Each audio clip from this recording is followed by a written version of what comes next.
이제 12장까지 이제 이방 선교 준비가 끝났어요. 그리고 본격적으로 이제 13장부터는 이방 선교 이야기입니다. 성경에 기록된 이야기는 모든 걸 다 기록하지는 않았어요. 그러니까 우리가 성경을 보면서 이게 전부다. 그 전부는 아니고요. 하나님께서 우리한테 말씀하시고자 한 것만 기록이 된 거예요. 하나님께서 예수님이 십자가 지시는 사건이 중요하기 때문에 그것이 키워드잖아요. 가장 중요한 핵심이니까 사탄이를 끝장내는 일이 십자가의 사건이었거든요. 그래서 그 역사를 위해서 하나님이 호련히 아브라함을 부르셔서 언약의 역사를, 사람은 늘 변질되고 타락하고 사고를 치고 문제를 일으키지만 끊임없이 그 언약의 자손들을 흔들어 깨우고 넘어지고 깨지면 또 붙들어 안고 치유하시고 부패하고 타락해서 곁길로 가면 또 잡아 끌어다가 또 세우셔가지고 지그재그로 십자가까지 온 겁니다. 근데 예수님이 십자가 완성하시고 나서 부활 승천하시고 이제 그때부터 이제 종말이 시작되었고 하나님의 나라가 시작된 거잖아요. 이미 그러니까 2000년 전 하나님 나라가 시작이 된 거죠. 그래서 그때 예수님을 만난 모든 사람들은 하나님의 나라를 소유한 것이 되는 것이죠. 그래서 그 하나님의 나라를 소유해서 하나님 나라의 소망을 가진 그 역사가 이제 땅끝까지 가야 되잖아요. 땅끝까지 가야 되는데 쉬운 일이 아니었어요. 우리는 쉽게 생각하지만 하나님의 일인데 이 땅은 누가 지배하고 있냐면 하늘에서 있을 것을 얻지 못해서 내어쫓긴 사탄이가 지배하는 세상이란 말이죠. 사탄이가 강력하게 지배하기 때문에 엄청난 회방으로 하나님의 이 복음이 땅까지 전해지는 데는 엄청난 피 흘림과 엄청난 희생 없이는 안 되었어요.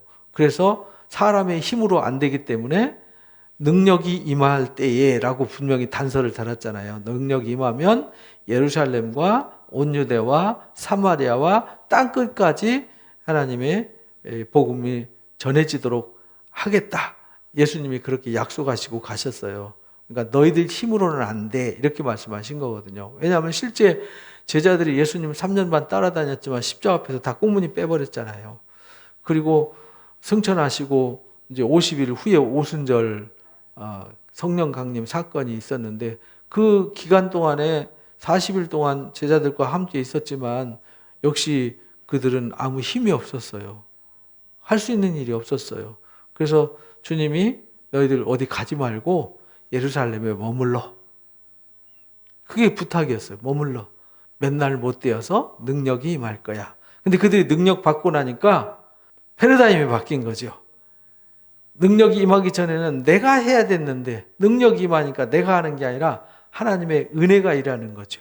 성령이 역사에서 그들을 감옥에 가둬도 하나님이 꺼내주시고 그들을 협박하고 그들을 권력으로 통제를 해도 하나님이 그것을 이겨나가게 하시고 극복하게 하셨어요. 그렇게 해서 예루살렘 선교를 통해서 3,000명, 5,000명이 회개하고 그 선교가 이제 완성되어지니까 7 집사 조직을 세워서 구제에 빠진 사람들을 구제하게 하고 사도들은 말씀과 기도에 전무하도록 하고 그 다음에 이제 유대와 사마리아로 가야 되는데 안 가니까 6장에 막 점점 부흥했잖아요. 그때 7 집사 중에 한 사람이 스데반 집사가 순교하게 되고 7장에 그 설교하면서 순교를 당한 뒤에 예루살렘 교회가 다 흩어져 버렸어요.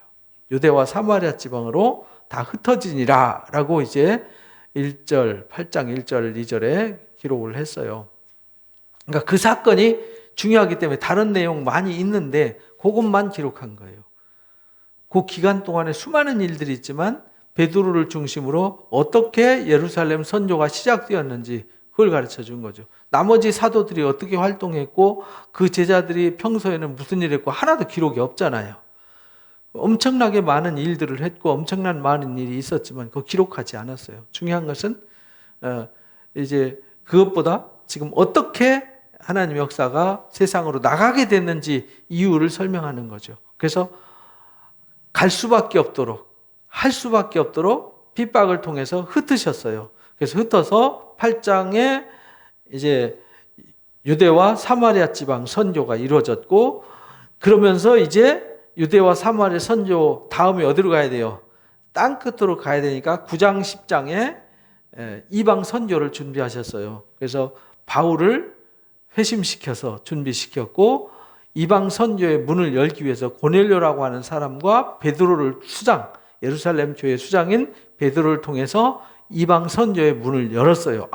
이방인에게도 복음이 허락되었다. 성령이 부어진다. 그들이 할례 받지 않아도, 그들이 혈통적으로 아브라함의 자손이 아닐지라도 예수 그리스도를 영접하고 믿으면 하나님이 성령을 부어주신다. 그 말은 이방인들도 하나님이 구원을 허락하셨다. 그게 11장 18절이었잖아요. 그렇게 했더니 그 이방 선교 하는 한참 막 활성화되어가는 그 시기에 12장에 헤롯 아그리빠가 엄청난 핍박을 행해서 야고보가 순교하게 되고, 그 다음에 베드로가 옥에 갇히게 되고, 그럼에도 불구하고 하나님이 옥에서 강력하게 끌어내서 선교를 하게 하시고, 그 다음에 헤로드 왕이 죽는 사건으로 끝났어요. 그렇게 준비 끝나고 이제 11장에서 안디옥 교회가 크게 부흥을 했어요. 그래서 바나바를 파송하게 되고, 바나바 혼자 감당이 안 되니까 사울이라고 하는 바울을 초청해서 함께 안디옥 교회가 성장해가는 거죠. 그러면서 여기가 이방 선교의 전진 기지가 된 거예요. 베이스 캠프가 된 거예요. 그러니까 예루살렘 교회와 이제 안디옥 교회라고 하는 두 큰 구심점이 생긴 거죠. 이제 예루살렘 땅에 예루살렘의 본거지. 그런데 그 예루살렘의 본거지는 언제 사라지냐면 AD 70년에 돌 하나 돌이 남지 않고 성전이 다 폐허되면서 유대인들이 다 추방을 당해요. 왜냐하면 그 당시까지는 그 예루살렘의 성도들은 다 유대인 그리스도인들이었거든요. 근데 그들이 다 추방을 당해요. 그래서 동쪽으로 가잖아요. 동쪽 펠라 지방으로 가고, 유대인들은 서쪽 얌리아 지방으로 도망갑니다. 그래서 얌리아 지방에서 그들이 성경을 정경화 작업을 하게 돼요. 그게 구약성경 39권이에요. 오늘날 우리가 쓰고 있는 성경이죠. 그리고 그 유대인들은 다시 어디로 가냐면 티베리아스로 가서 거기서 이제 또 성경을 연구하고 편집하게 돼요. 그리고 제파트라는 데를 가가지고 그 사람들 미래의 인재들을 키우는 일을 하게 돼요. 그래서 유대인들 4대 성지가 결정이 되는 거죠. 그렇게. 그리고 이제 기독교인들은 거기서 떠나면서 이제 북쪽으로 서쪽으로 이동을 하게 돼요.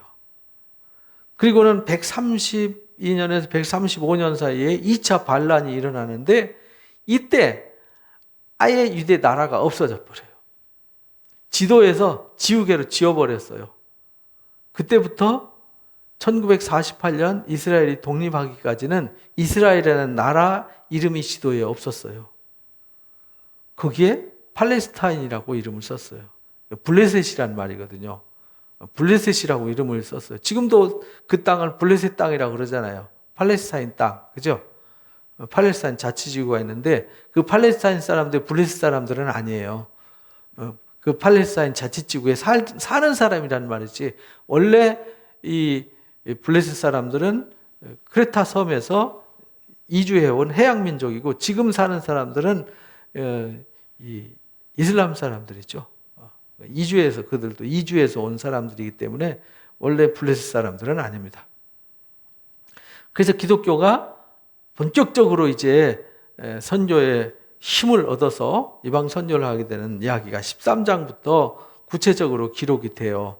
근데 이방 선교가 이것만 이방 선교는 아니에요. 다른 방향에서 많이 했지만 사도들을 통해서 어떻게 땅끝까지 선교가 이루어져 가는가라는 과정을 설명하는 것이지 다 기록한 것은 역시 아니다. 그래서 사도행전 13장에 보면은 안디옥 교회에 선지자들이 있었어요. 그때까지는 선지자들이라는 직함이 있었어요. 1세기 당시에. 그리고 교사들이 있었어요. 선지자와 교사. 왜냐하면 이제 초기 교회가 막 생겼을 때는 어떤 조직이 지금처럼 어떤 뭐 총회가 있고 무슨 조직이 있고 이런 게 아니었거든요.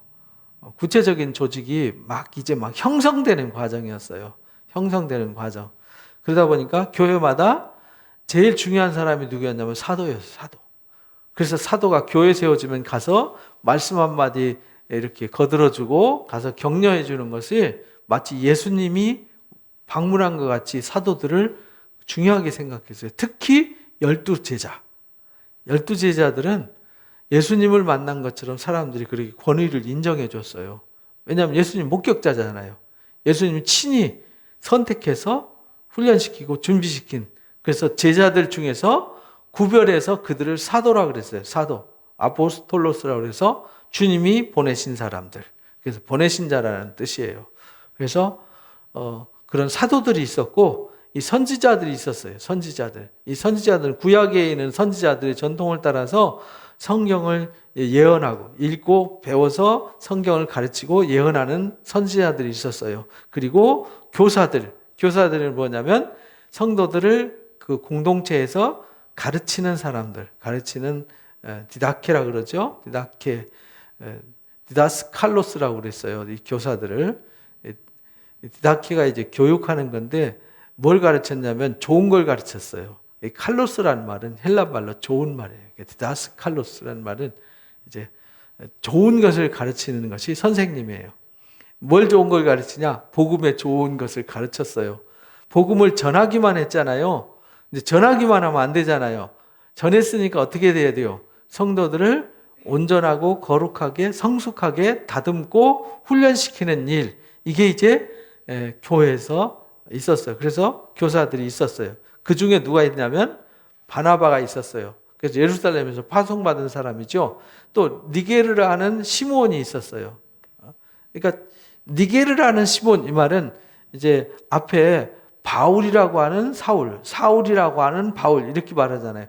그때 당시는 남의 나라에 지배를 받았기 때문에 이름이 2개, 3개였어요. 이제 유대교로 돌아온 사람들은 유대식 이름이 생기잖아요. 천주교도 세례명이 있잖아요.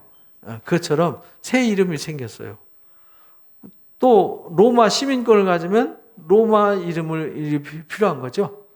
우리도 미국에 가면 우리 이름을 잘 안 쓰고 그 미국식 이름을 쓰잖아요. 유럽에 가면 또 유럽식 이름을 쓰고 그러듯이 이름이 보통 2개였어요. 기본이. 그래서 베드로도 원래 본명은 시므온이잖아요. 근데 시므온을 예수님이 너는 앞으로 게바라고 하라. 게바. 이 케파라는 말은 반석이라는 뜻이거든요. 근데 그거를 헬라 말로 말하면 페트로스예요. 페트로스. 페트로스가 바위라는 뜻이거든요. 그래서 너는 앞으로 바위가 될 거야. 바위. 그래서 베드로가 이제 바위예요. 이제 우리는 베드로라는 음력을 우리말로 이제 음력을 해서 베드로 이렇게 말하면 페트로스예요. 그리고 영어로는 피터 이렇게 되는 거잖아요. 그래서 니게르라고 하는 시므온이 있었어요. 그리고 구레네 사람 루기오가 있고요.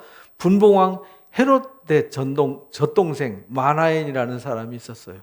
헤롯의 젖동생도 예수 믿고 이렇게 이방 선교의 사역의 일꾼이 된 거죠. 그리고 사울이라는 청년이 있었죠. 이게 바울이잖아요. 그죠? 그런데 이런 교사들이 많이 있었어요. 교회가 부흥되다 보니까 교사들이 많은 거죠. 이제 교회가 이제 점점 커가면 가르치고 세워야 되는 사람이 더 많아야 되잖아요. 혼자 가르치는 게 한계. 옛날에는 지금은 막 이렇게 강당에 모아놓고 이렇게 교육을 했지만 옛날에는 단체로 모여서 교육을 할 수가 없었어요.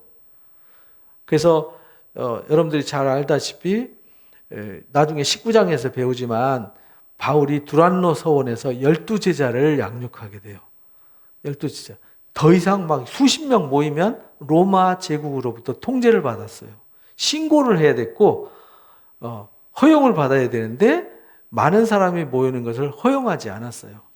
그래서 회당에 유대인들 일부만 이렇게 조금씩 모이게 했지 다른 종교 집회는 허용하지 않았어요. 왜냐하면 밀란이 일어날까 봐서. 그러다 보니까 교사들이 많았어요. 1대1로 양육을 해야 되니까 가정을 방문해서 적은 무리 소그룹 단위로 모아놓고 양육해야 되니까 교사들이 많아야 됐어요. 그래서 이렇게 교사가 많았어요.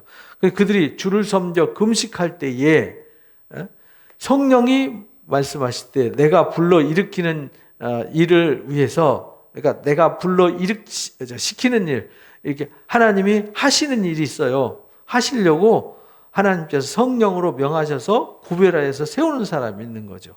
그러니까 오늘날도 하나님이 구별해서 세우는 거죠. 그 말은 필요에 의해서 세워지는 거죠. 필요. 하나님이 무조건 사람 많이 세우는 게 중요한 게 아니에요.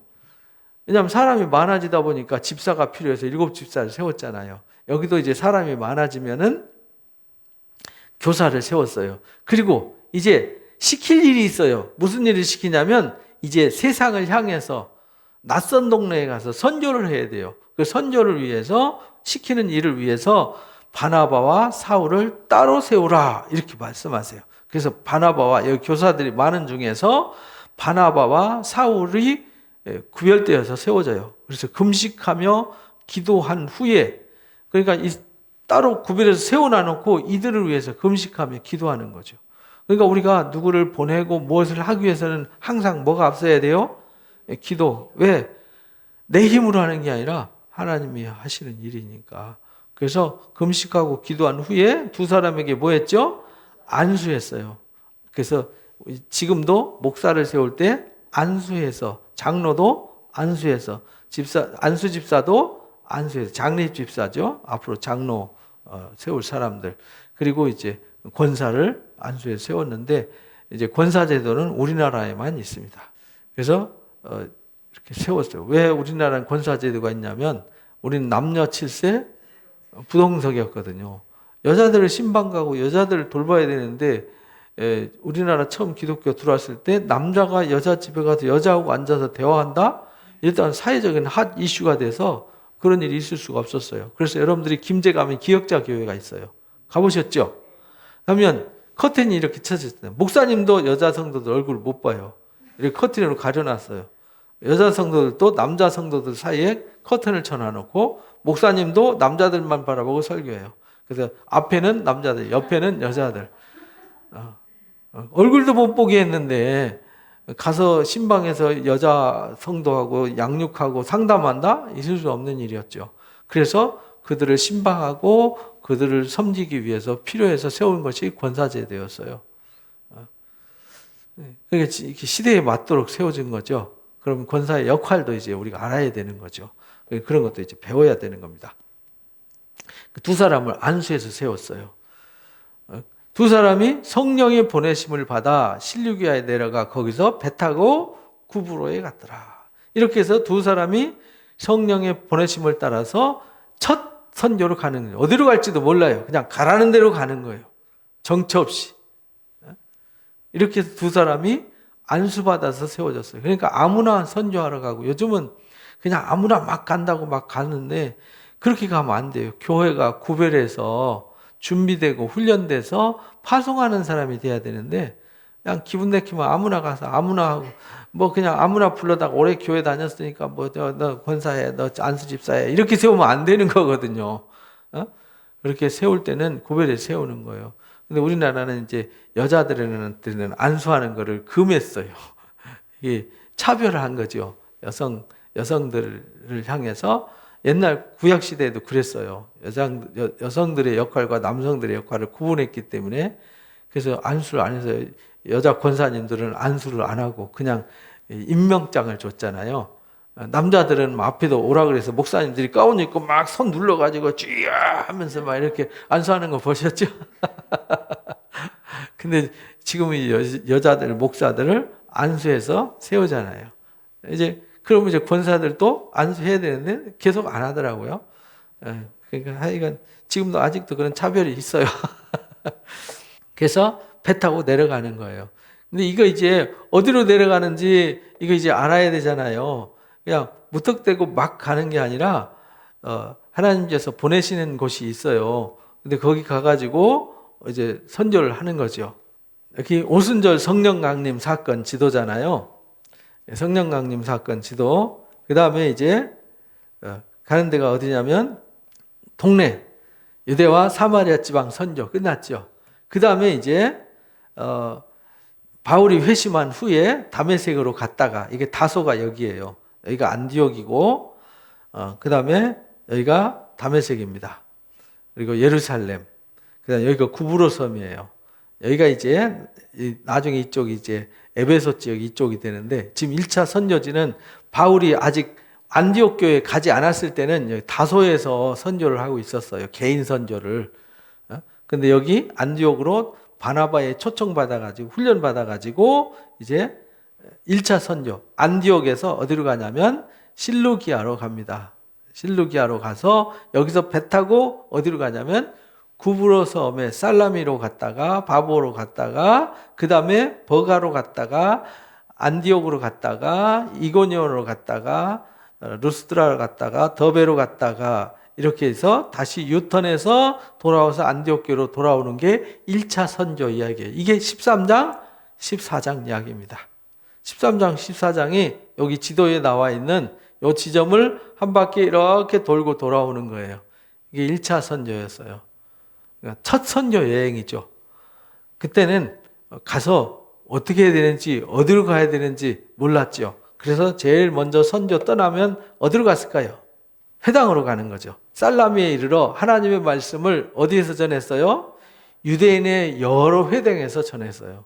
그러니까 초기 교회는 복음을 먼저는 어디였냐면 유대인들한테, 먼저 이스라엘을 잃어버린 자들한테 찾아가는 거예요. 그 다음에 밖으로 가서 이방 선교를 했어요. 그래서 유대인의 여러 회당에서 복음을 전했어요. 그래서 요한을 수행원으로 두었더라. 그 요한이 누구냐면 마가복음을 쓴 마가를 말해요. 마가 요한이에요. 이 마가는 로마식 이름이고요. 요한은 유대식 이름인 거죠. 바울도 로마식 이름이 바울이고 유대식 이름이 사울이에요. 이렇게 베드로도 이제 본래 본명은 시므온이고 이제 헬라식 이름은 베드로가 되는 것이죠. 그래서 성경에 여러 이름이 나오고, 여러분들이 학교에서 공부한 거 성경에는 가이사 이렇게 나오죠. 가이사가 누군지 저도 책 보면서 야, 특이한 사람이다. 가이사 누굴까 했는데 나중에 역사책 보니까 영어 성경으로는, 그러니까 영어권에서 만든 책은 줄리어스 시저로 나와요. 그죠? 시저. 시저. 근데 또 유럽에서는 라틴어 쓰잖아요. 또 헬라어 쓰고 라틴어 쓰는데 거기는 뭐라고 그러냐면 율리우스 카이사르, 이렇게. 줄리어스가 율리우스가 되는 거잖아요. 카이사르, 시저, 또 가이사 이렇게 하니까요, 이게 헷갈리잖아요. 다 같은 인물인데 다른 인물로 생각해서 어렸을 때 제가 읽으면서 줄리어스 시저 그러면 세상 역사 얘기, 성경에는 가이사 또 영어의 시저는 또 누구야, 카이사르는 누구야 막 이랬는데, 이게 성경에 나오는 인물과 그래서 이제 좀 차이가 있어요. 그래서 우리가 공부할 때는 그런 걸 이제 같이 공부해야 돼요. 우리가 이제 요한 이렇게 공부하지만 영어로는 존 이렇게 말하잖아요. 요하네스 뭐 이렇게 말하고요. 라헬 이러는데 레이첼 이렇게 말하고, 그죠? 야고보 그런데 제임스, 야고보가 제임스거든요. 그러니까 영어하고 이게 너무 다르니까 우리가 이제 좀 혼란스러워요. 그래서 여러분들이 영어 성경도 한 번씩 보세요. 슬금슬금 한번 인터넷으로, 굳이 영어 성경 안 사도 인터넷 뒤지면 나오니까 이렇게 한 번씩 보시면 됩니다. 어플 다운받으시면 또 볼 수 있고 하니까 이렇게 해서 그런 걸 한 번씩 보고 여러분들이 헷갈리지 말아야 돼요. 요한이 따라갔어요. 온 섬 가운데 지나서 바보에 이르러 바예수라는, 바보로 지나가서 여기 지도 보여드렸잖아요. 여기 살라미의 회당에서 복음 전하고, 여기 바보라는 동네로, 그냥 멍청하다 바보가 아니라 바보라는 도시가 있었어요. 바보 성읍에 가가지고 바예수라는 유대인 거짓 선지자가 있었어요. 유대인 거짓 선자가 마술로, 이게 또 이 거짓 선자들, 유대인 거짓 선자도 많았지만 거짓 그리스도인들도 많았거든요. 1세기 당시에. 이제 시작하는 단계라서 아직은 없지만 나중에는 많이 생겨요. 그래서 막 사도 요한이나 베드로가 마지막 편지 쓰면서 이단들을 주의하라고 경계를 하잖아요. 그러니까 바울이 순교할 당시가 60년대 중반이란 말이에요. 그러니까 이미 그때 뭐가 생겼어요? 이단들이 왜냐하면 예수님이 부활 승천하시고 한 3, 40년 지나니까 이 이상한 부류들이 생겨요. 왜냐하면 사탄이가 이게 비슷한 알곡과 가라지가 처음 싹이 나면 잘 몰라요. 비슷해서. 그래서 나중에 열매가 맺혀지면 알곡과 가라지가 갈라지잖아요. 그것처럼 이제 어느 정도 처음에 초창기에는 잘 몰랐어요. 그래서 어느 정도 크니까 이거 가짜잖아. 그래서 이제 사도들이 교회에 편지를 써서 복음이 무엇인지를 가르쳤어요. 그래서 복음서가 기록이 된 거예요. 왜냐하면 예수님에 대해서 잘못 알고 있는 사람들이 많으니까. 옛날에는 고대 신화들이 많았잖아요. 예수님을 신화로 만들어 버리는 거예요. 예수님이 신화가 아니잖아요. 육체를 입고 우리처럼 성령으로 잉태돼서 와서 한 일인데 마치 예수님은 육체를 입고 온 게 아니라 신이 잠깐 왔다 간 걸로 막 해석하게 되고 이러다 보니까 이상한 방향으로 흘러요. 그래서 그때부터 이단을 경계하라. 예수님 육체로 오신 것을 부정하는 것은 다 적그리스도야. 막 이렇게 말하잖아요. 여기 유대인들 거짓 선지자들도 있었어요. 거기에 회당에서 이런 사람들 모아가지고 문제를 만드는 사람이죠. 마술을 했어요. 마술. 성경에서 절대적으로 금하는 거잖아요. 여러분들이 신명기 13장, 14장에서 배웠잖아요. 이런 사람들은 다 죽여라. 막 이렇게까지 했는데 이런 얘기 용납되고 있었어요. 그가 총독, 그 당시에 거기 구브로 섬에 총독 있잖아요. 총독. 그 총독이 누구냐면 서기오 바울이었어요. 여기 사도 바울과 이름이 똑같지요? 서기오 바울과 함께 있었어요. 이 거짓 선지자가. 서기오 바울은 지혜 있는 사람이었어요. 바나바와 바울을 불러 하나님 말씀을 듣고자 하더라.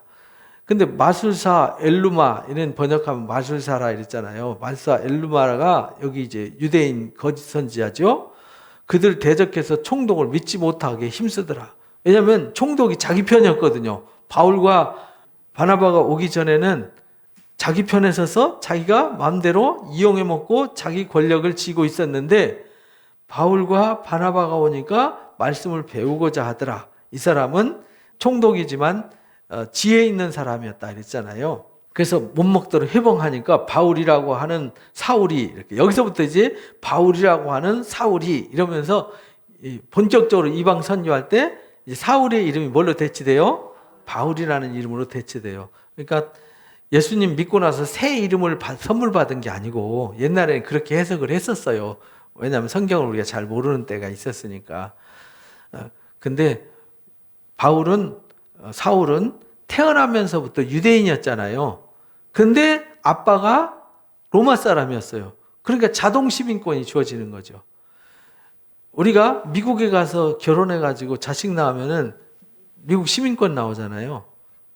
근데 미국 시민이 아니어도 시민권이 나오잖아요. 근데 로마 당시에는 아빠가 시민권을 가지고 있으면 자식들은 무조건 시민권이었어요.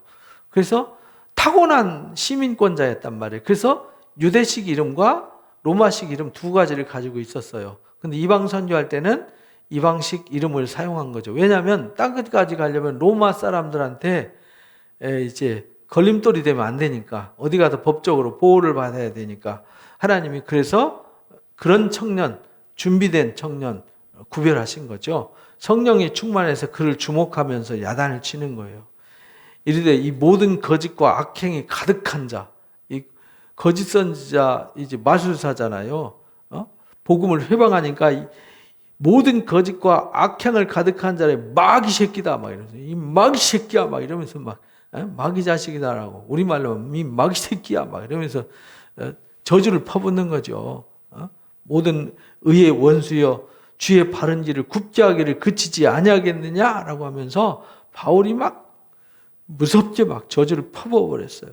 보라 이제 주의 손이 내 위에 있으니 네가 맹인이 되어서 얼마 동안 해를 보지 못하리라 라고 막 이 바울이 저주할 때 막 이 말씀으로 외칠 때에 바울이 감정으로 한 게 아니라 성령이 바울을 사로잡아 이끌어 간 거잖아요. 그러니까 초대교회 때는요 사도들이 성령에 강력하게 사로잡혀서 자기 힘으로 자기 능력으로 일한 게 아니라 성령의 권능에 사로잡혀서 복음을 전했단 말이에요. 그래서 이 복음이 지금 땅끝까지 전해지기 위해서 강력하게 역사하는데, 예루살렘 교회도 막 강력하게 역사할 때 아나니아와 삽비라가 속였다가 하나님이 강력하게 쳐서 죽는 사건이 생겼잖아요. 지금 이방 첫 선교 갔는데 이거 가로막히면은 더 이상 진도가 안 나가잖아요. 그래서 하나님께서 사도 바울을 통해서 강력하게 역사하셨어요. 우리나라도 처음에 복음이 들어와서요, 강력하게 역사해서 귀신이 물러가고 막 질병이 치유되고 기적이 일어나는 일이 많이 있었어요. 왜냐하면 하나님의 역사가 강력해야 되는데 아무 맥도 없이 그냥 비실비실하면 누가 예수를 믿겠어요, 그죠? 그래서 이렇게 강력한 능력으로 막 외쳤더니 즉시 안개와 어둠이 그를 덮어 인도할 사람을 두루 구하더라. 이 사람이 즉시 맹인이 돼버렸어요. 사도 바울도 예수님 만나고 나서 뭐 앞을 못 봤었잖아요. 근데 사도 바울은 세상을 다 단절하고 하나님과 주님과 영적 교제를 하면서 기도하게 하기 위해서 그렇게 하셨지만, 이 사람은 하나님이 복음을 회방하지 못하도록 하기 위해서 강력하게 징계했단 말이에요. 구약에서도 바로가 하나님을 가로막고 발락이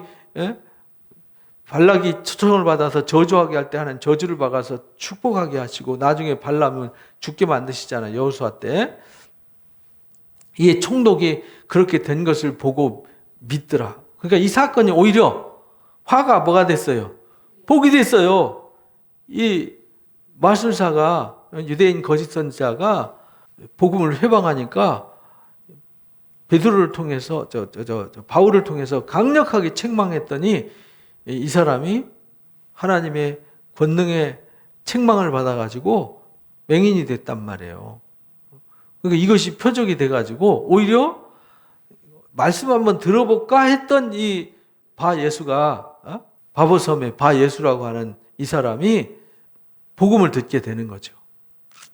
이 총독이 그렇게 된 것을 보고 믿으며 주의 가르침을 놀랍게 여기니라. 단순히 복음이 그냥 말로만 전해진 것이 아니라 능력으로 임한 거죠. 그래서 데살로니가전서 1장에 그러잖아요.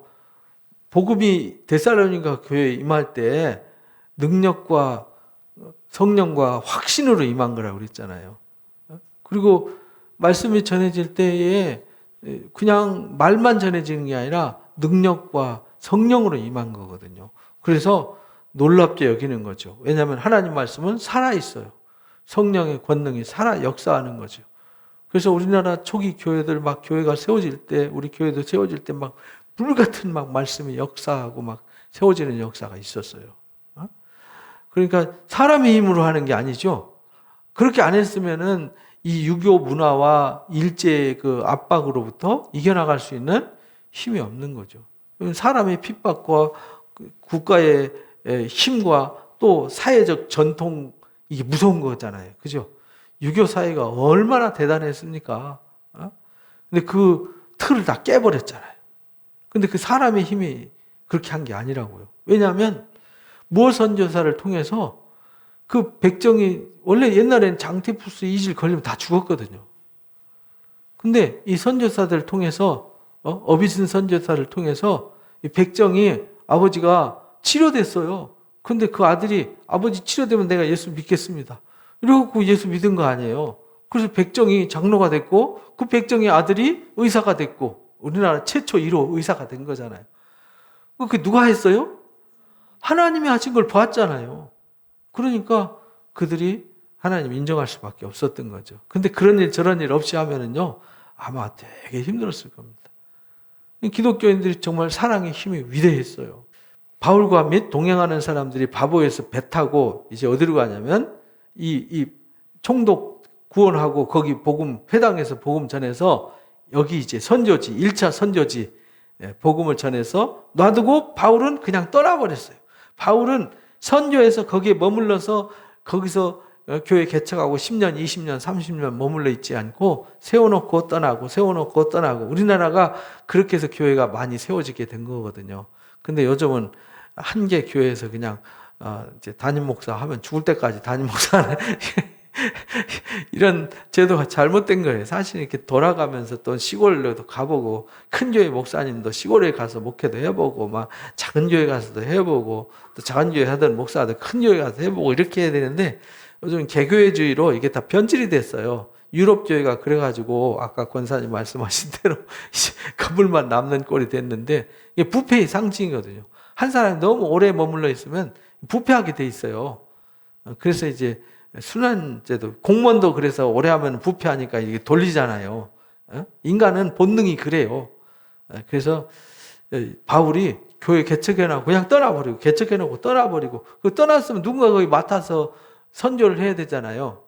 거기 가르치고 세워야 되잖아요. 그래서 바울이 제자를 키워서 그 교회에 파송하고 이제 나중에 그런 시스템으로 가는 거죠. 그래서 버가에 이르니 요한은 그들에게 떠나 예루살렘으로 돌아갔더라. 여기서 요한이 돌아가는 사건이 생겨요.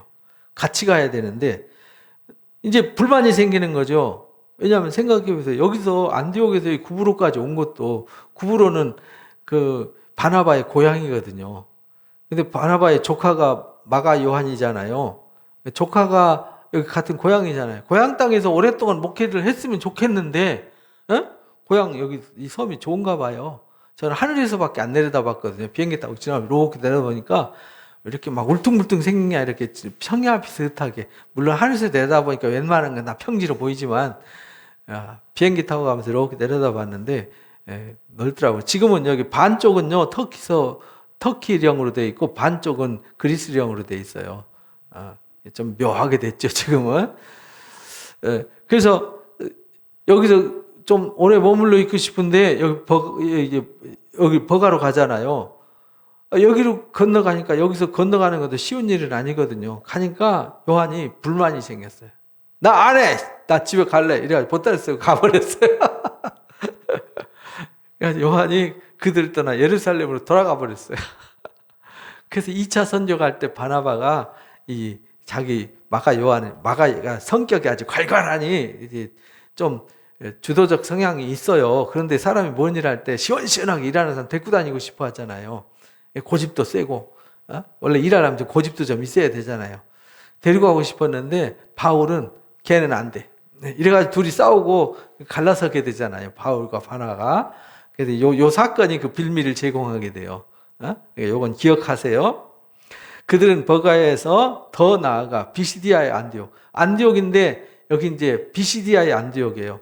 이 안디옥이라는 동네가 많았어요. 왜냐하면 그 알렉산더 대왕이 죽고 나라가 4개로 쪼개지잖아요. 그때에 이 안디오쿠스라는 군대 장군이 그쪽 지대를 정복하고 통제하면서 자기 이름을 따서 도시 이름을 지을 때 자기 이름으로 도시를 세웠어요. 알렉산더도 가는 데마다 알렉산드리아라고 하는 도시를 세웠거든요. 근데 그것처럼 여기 안디옥이라는 이름이 많았어요. 자기 이름을 따서 여기 안디옥이야. 우리도 이제 가이사랴라고 하는 예루살렘에서 이제 배 타고 가이사랴로 해서 이 레바논으로 가고 뭐 로마로 가고 이랬잖아요. 그 가이사랴가 가이사 이름을 따서 지은 거거든요.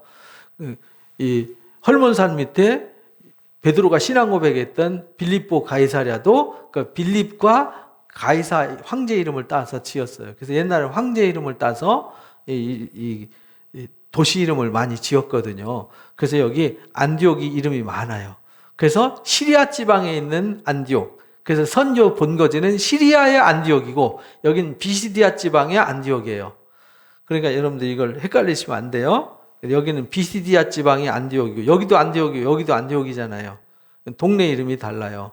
그래서 여기는 비시디아 지방, 여기 아시아 지방이라 그러죠. 거기 갑바도기아, 길리기아, 밤빌리아, 여기 이제 비시디아 지방이에요. 거기에 비시디아 지방의 안디옥 이르러 안식일에 회당에 들어가서 복음을 전하게 되죠. 그러니까 안식일 선교를 많이 했어요.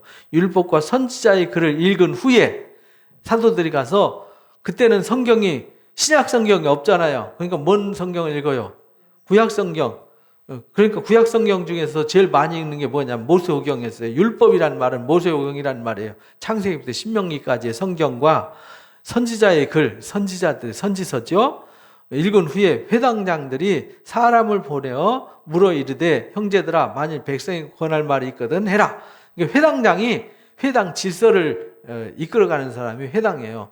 회당을 관리하고 예배를 인도할 때 누가 나와서 말씀을 전하시오, 말씀을 가르치시오 이렇게 하면은 이제 준비된 사람들이 와가지고 하고 랍비도 하지만은 준비된 사람들이 와서 했어요. 근데 지금 이 바울은 랍비 교육을 받은 랍비잖아요. 랍비인데다가 바나바도 예루살렘에서 왔어요. 그러니까 와서 말하라 그러니까 바울이 앞에 나가서 회당에서 설교를 하는 거죠. 회당에서 설교를 해요. 바울이 일어나 손짓하며 말하되 자 여러분 자 내 말씀 들어보시오 이러면서 이제 설교를 하는 거예요. 이스라엘 사람들과 하나님을 경외하는 사람들아, 그러니까 이스라엘 사람들이 있고 이스라엘 사람들은 누구죠? 유대인. 여기 하나님을 경외하는 사람들은 누구죠? 이방인이지만 유대교로 개종한 사람들. 이 사람들 하나님을 경외하는 사람들 이렇게 말해요. 그러니까 회당 안에 유대인들이 있고 유대교로 개종해서 할례 받은 사람들이 있어요. 유대교로 개종하려면 꼭 할례를 받아야 됐거든요. 이 이스라엘 백성의 하나님이 우리 조상을 택하시고 애굽 땅에서 나그네 된 그 백성을 높여 큰 권능으로 인도해 내셨다. 방금 이제 율법서 읽었고 이제 선지자 글을 읽었잖아요. 읽은 후에 이제 바울이 그걸 설명하는 거죠. 그래서 하나님께서 출애굽 역사를 이제 광야에서 40년간 그들의 소행을 참으시고 가나안 땅과 7족속을 멸하사 그 땅을 기업으로 주시기까지 약 450년간, 430년, 450년간 이렇게 말했어요. 가나안 땅 족속을 멸하사 이 말은 450년 이 말은 거기 이 가나안 땅 정복한 것까지 포함한 거예요. 그 후에 선지자 사무엘 때까지 사사를 주셨더니 이러면서 이제 바울은 성경 선생님이니까 바리새인 랍비 교육을 받았으니까 성경 선생님이잖아요. 그러니까 모세오경을 너무 바삭하게 잘 알죠. 성경 역사를. 그래서 설교를 하는 거죠. 이때부터 이제 바울이라는 이름을 쓰게 되는 거예요. 선교여행 다니면. 이제 사울이라는 이름이 없어졌어요. 앞으로는 계속 바울이에요.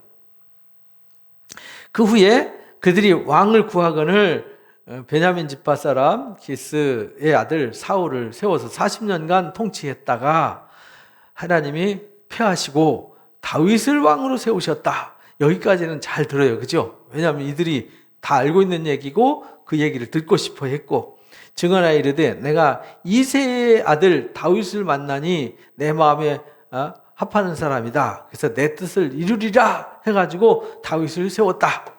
하나님이 약속하신 대로 이 사람의 후손에서 이스라엘 위해서 구주를 세우셨다.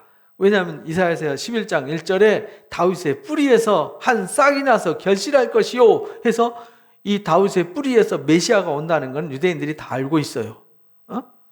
그래서 그 뿌리에서 이스라엘의 구주 메시아를 보냈는데 구주가 곧 메시아예요. 메시아는 히브리 말이고 그리스도는 헬라 말이에요. 같은 말이에요. 메시아, 그리스도, 기름 부은 자라는 거죠. 하나님이 기름 부어 구원자를 보내시는데 그게 누구냐? 예수다. 이렇게 여기서 이제 그들은 처음 듣는 예수라는 얘기를 가르치는 거죠. 예수라는 이름도 여호수아라는 이름이에요. 원래 여호수아는 구원자라는 뜻이에요. 예수님이 저를 죄에서 구원할 자. 그래서 이제 마태복음 1장에도 그렇게 가르치잖아요. 마리아한테 이름을 예수라고 해라. 왜?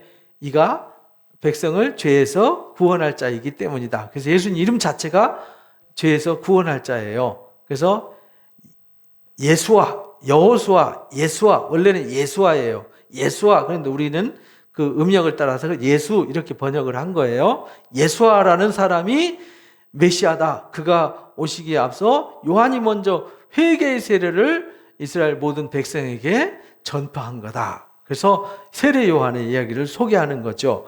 요한이 달려갈 길을 마칠 때에 말하되 너희가 나를 누구로 생각하느냐? 나는 그리스도가 아니라 내 뒤에 오시는 이가 있는데 그는 내가 신발 끈을 풀기도 감당하지 못할 자다. 그래서 우리가 잘 아는 마태복음 4장, 이제 요한복음 1장, 누가복음 이제 4장 얘기죠. 3장 얘기.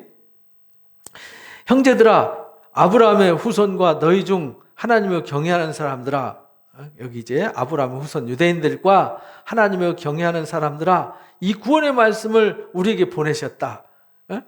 그러니까 예수님은 구원의 뭐라는 거예요? 말씀으로 오셨다. 그분은 메시아로 오셨다. 이렇게 말하는 거죠. 예루살렘에 사는 자들과 관리들이 예수와 및 안식일마다 외우는 바 선지자들의 말을 알지 못한다. 이들이 선지자들의 말, 이사야 53장의 선지자들이 예언했던 말씀들, 이 선지자들이 이미 이 다윗의 뿌리에서 한 싹이 난다. 미가 선지자가 말한 베들레헴에서 한 다스릴 자가 난다. 이거 그들이 보고도 알지 못해서 예수님을 왔는데 정죄해가지고 선지자들이 말한 대로 응해서 그를 십자가에 못 박아 죽인 거다. 이걸 가르치는 거죠. 죽일 죄를 찾을 수 없었는데 빌라도의 이름을 빌려가지고 로마 힘을 빌려서 죽여달라 했으니 성경이 그를 가리켜 기록한 말씀을 다 응하게 했다. 그래서 이제 요한복음이나 뭐 복음서에 보면은 예수님이 제비와 그 속옷을 나눈 것도 하나님 말씀을 이루려 합니다. 십자가에 매달려서 말씀하신 것도 다 하나님을 말씀을 이루려 합니다. 그 뼈를 꺾지 않은 것도 말씀을 이루려 합니다. 출애굽기 12장 13장에 그 뼈를 꺾지 말라 유월절 어린 양 속죄 양으로 오셨다는 것을 증명했단 말이죠. 후에 나무에 내려서 무덤에 두었으나 하나님이 죽은 자 가운데서 그를 뭐 했어요?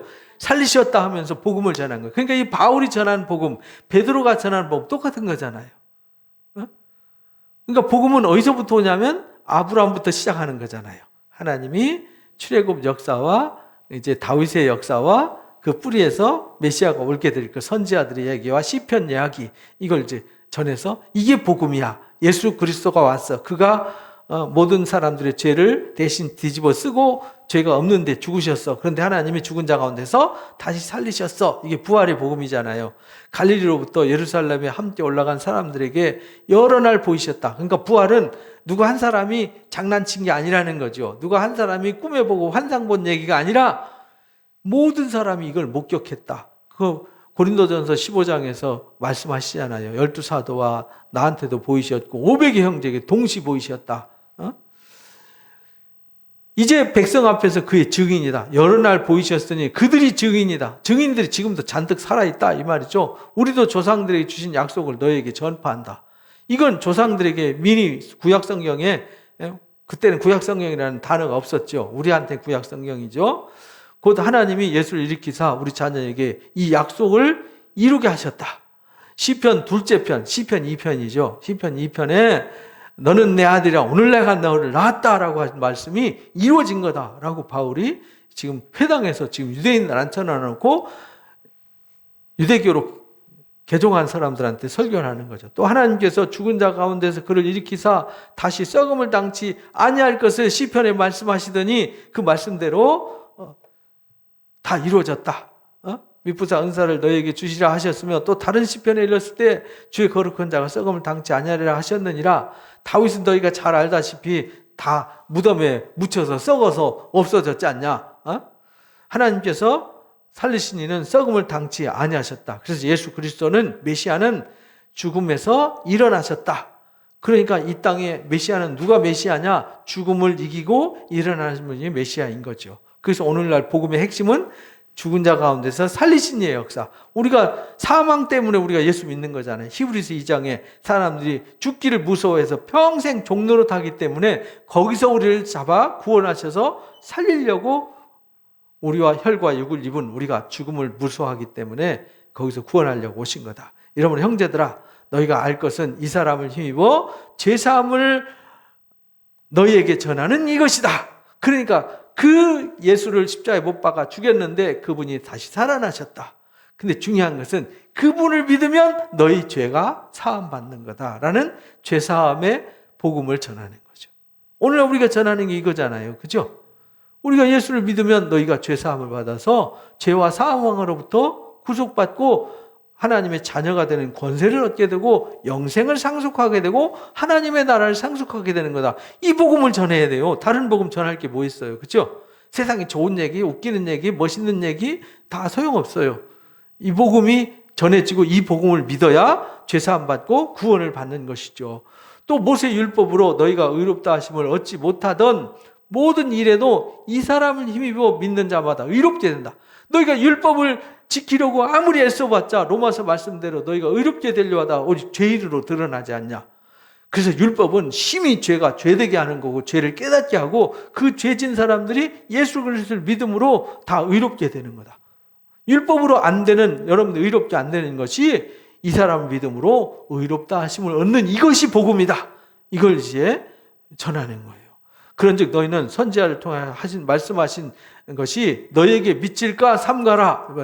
선지자들이 말한 게 너희에게 미칠까 삼가라. 이 말은 예수님이 십자가에 못 박은 그런 대적자의 자리에 참여할까 두려워하라. 심판의 자리에 이르지 않도록 해라. 이 말이죠. 일렀을 때 보라, 멸시하는 사람들아 너희는 뭐하고 놀라고 멸망하라.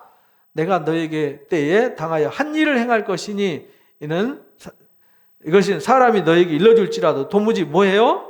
믿지 못할 일. 사람들한테 믿지 못할 일이 뭐냐면 사망에서 생명을 얻는 거거든요. 사람이 죽는데 다시 살아난다? 있을 수 없는 일이잖아요. 도무지 믿을 수 없는 일이에요. 그 사람한테 도무지 믿을 수 없는 일을 행하신 거다. 그래서 도무지 믿을 수 없는 이 복음을 너희가 믿어야 한다. 그들이 나갈 때 정령 청하되 다음 안식에도 이 말씀을 하라. 말씀 듣고 나니까 정신이 확 나잖아요. 왜냐하면 저희들이 고민이잖아요. 율법을 지키려고 막 발버둥쳤는데 늘 부끄러운 것과 죄만 드러난단 말이죠. 그래서 그냥 죄송합니다 하고 맨날 죄인으로 회당을 들락거렸는데 이 죄사함으로 그 죄로부터 의롭게 되어지고 거룩하게 되어지고 영생을 준다는 이 생명, 이 하나님이 구약 성경에 말한 모든 해답을 한순간에 그냥 다 해소시켜 준 거잖아요. 다음에도 이 안식일에 와서 말씀을 전해달라. 회당의 모임이 끝난 후 유대인과 유대교에 입교한 경건한 사람들이 많이 바울과 바나바를 따르더라.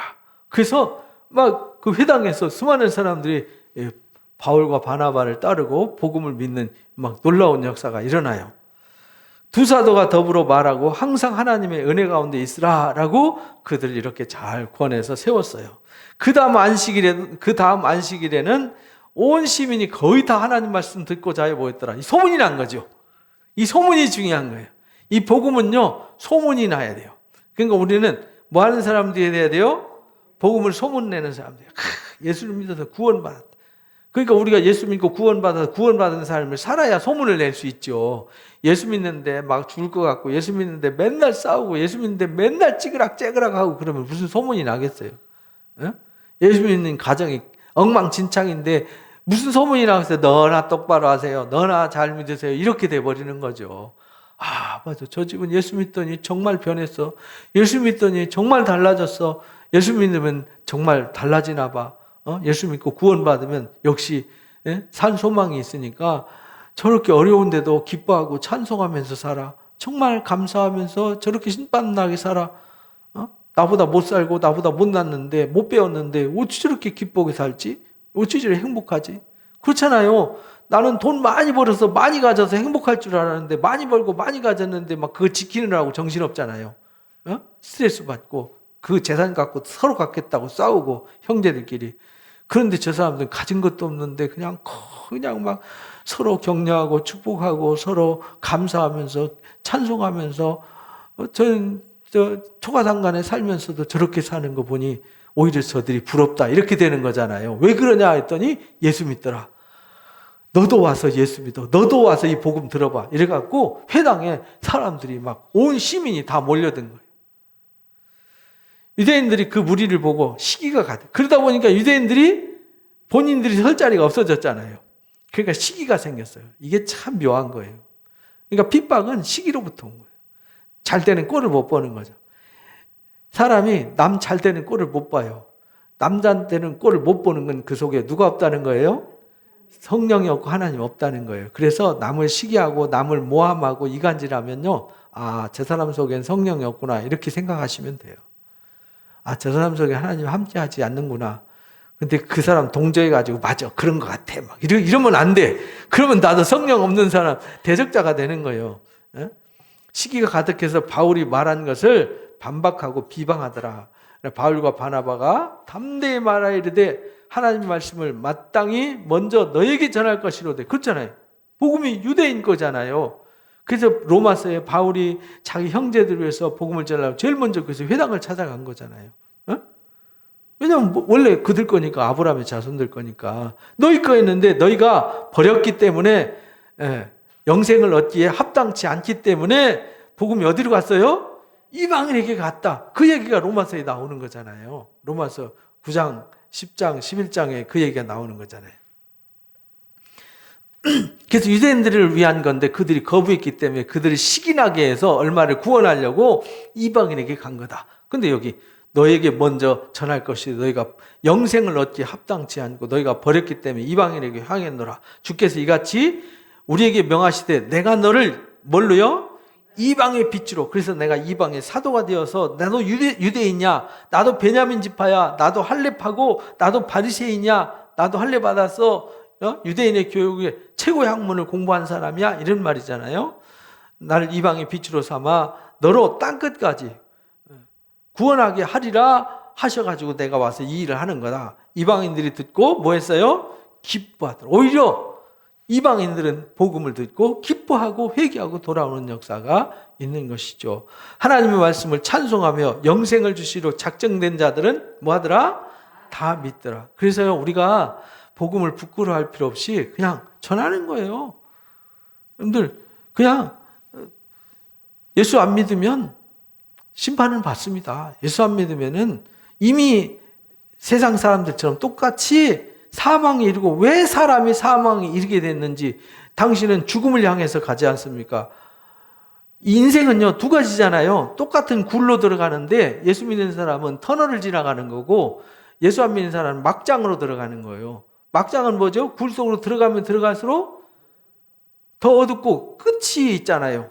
막장이란 말이에요. 더 이상 갈 데가 없단 말이죠. 사망으로 끝난단 말이죠. 근데 우리는 이 세상 똑같이 동굴 지나가는 것 같지만 우리는 점점 터널 끝이 보이고 터널 끝을 나가면 새로운 세상이 있는 거죠. 그래서 예수 믿는 사람은 터널 지나가는 거고요, 안 믿는 사람은 막장을 향해서 나가는 거예요. 그러니까 우리가 그걸 담대히 가르쳐 줘야죠. 복음이라는 건요, 뭐 좋은 얘기, 교회 가면 재밌어, 교회 가면 좋은 거 줘, 맛있는 거 줘, 교회 가면 경치가 좋아, 뭐 이런 거, 교회가 그런 거 자랑하는 곳이 아니잖아요. 뭐가 자랑하는 곳이에요? 이 복음을 자랑하는 것이란 말이죠. 사망에서 생명으로 옮겨지는 이보다 큰 축복이 어디 있어요? 그렇잖아요. 한 번 죽으면 영원히 돌아올 수 없는데, 그리고 한 번 죽으면 심판이 있는데, 심판받은 영원히 지옥 불에 들어가면 거긴 마가복음에 그러잖아요. 구더기도 거긴 죽지 않는다고. 그 불이 무서운 불 속에 구더기도 소금 치듯 한다 그랬잖아요. 그래서 이방인들은 이 복음을 듣고 기뻐하는데 이 유대인들은 거부하고 오히려 시기해가지고 대적자가 되었잖아요. 그래서 주의 말씀이 그 지방에 두루 퍼지니라. 이때 유대인들이 경건한 귀부인들과 신의 유력자들을 뭐 했어요? 선동해가지고요, 바울과 바나를 박해하기 시작해요. 이게 최초의 박해예요. 바울이 아주 본격적인 박해를, 이방 선교하다가 박해를 처음 당하죠. 그 지역에서 쫓아냈어요. 그래서 쫓겨나는 거죠. 그래서 이게 쫓겨난 것도 하나님의 섭리예요. 왜? 안 하면 그 계속 있을 테니까. 됐어. 여기는 씨가 뿌려졌으니까 알아서 싹 나고 잘할 거야. 넌 딴 데로 가. 이래 보따리 싸들고 그 지역을 떠났어요. 두 사람이 발에 티끌을 떨어버리고 어디로 갔어요? 이고니온으로 갔어요. 그러나 제자들은 어땠다고요? 기쁨과 성령이 충만했더라. 이래서 이고니온에 가서 이고니온 선교를 하고 루스드라와 더베 선교를 하는 것이 14장 이야기입니다. 바울이 회당에 가서 이 설교한 내용, 이게 복음이란 말이죠. 이 복음이 무엇인지를 우리가 가슴속에 새기고 우리가 무슨 복음을 전해야 될지, 그리고 영생 얻기로 작정된 자들은 다 믿는다니까요. 우리가 결정하는 게 아니에요. 저 사람은 착하니까 복음을 들을 것 같아, 저 사람은 고약하니까 안 들을 것 같아. 그건 내 생각이라니까요. 그래서 우리는 내 생각으로 판단하지 말고 전하면 영생 얻기로 작정된 자들은 다 주께 돌아온다는 사실을 믿고 가족과 이웃들한테 담대히 복음을 전하시기를 주님의 이름으로 축복합니다.